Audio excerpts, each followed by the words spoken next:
we live together in a beautiful yet broken world. Life is fragile and finite. Sickness, disease, and ultimately death affect us all. The bonds of love which bind us to people, places, and practices inevitably are severed.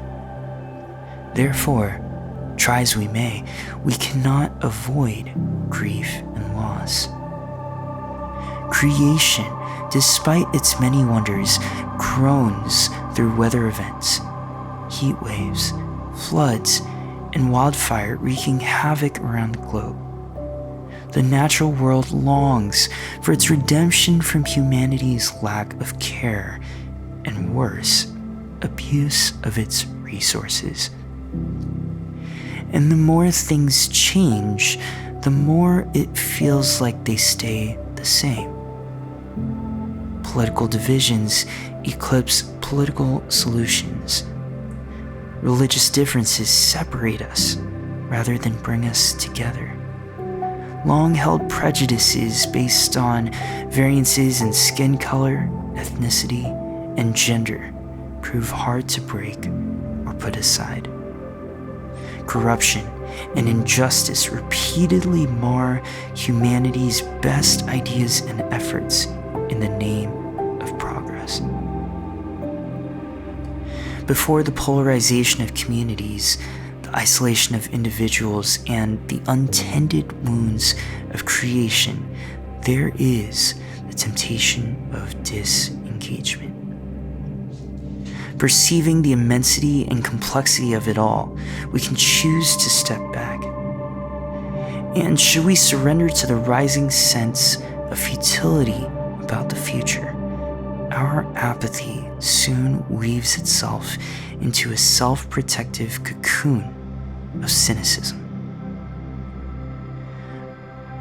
Before all the brokenness around and the festering questions within us, ones we cannot answer, there is another way we can choose to respond.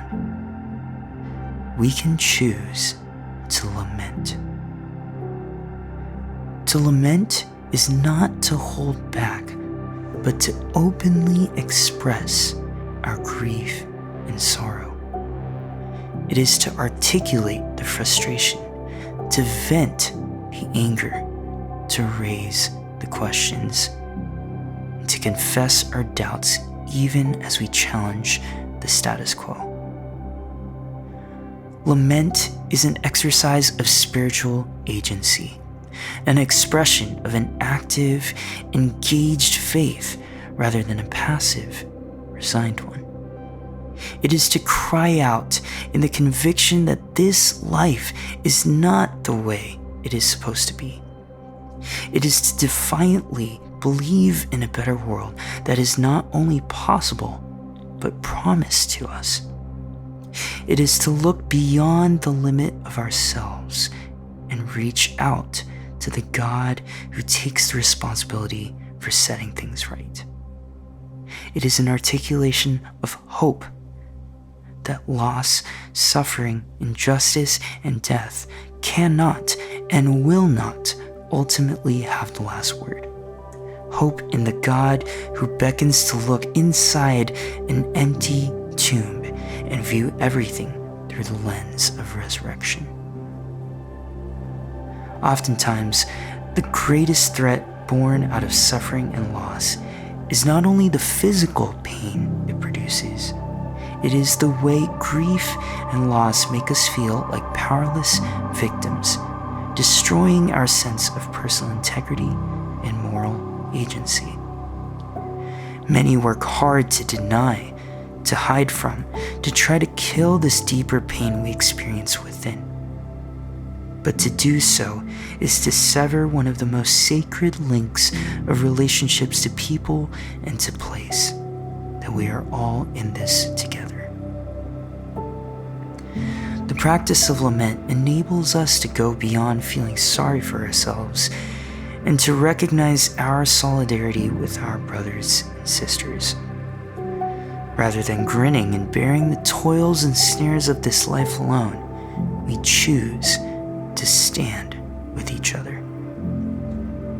We seek to embrace the people before us who are hurting, frustrated, confused, and questioning like we are, and to protest and push back against the suffering, injustice, and brokenness in our lives and our world. For lament isn't cursing the darkness as much as facing the darkness with the light that is greater, the light that darkness cannot overcome. To lament is to begin to follow that light in not condemning the world, but choosing to redeem the beauty amid all the brokenness. To lament is to love, not to shy away from the fear and the hurt, but to enter into both honestly and hopefully. It is, in and through our vocations, offering a vision of a better world, of what might be, of what could be, and of what someday will be. This guided prayer meditation is presented to you by Alabaster. Learn more at alabasterco.com.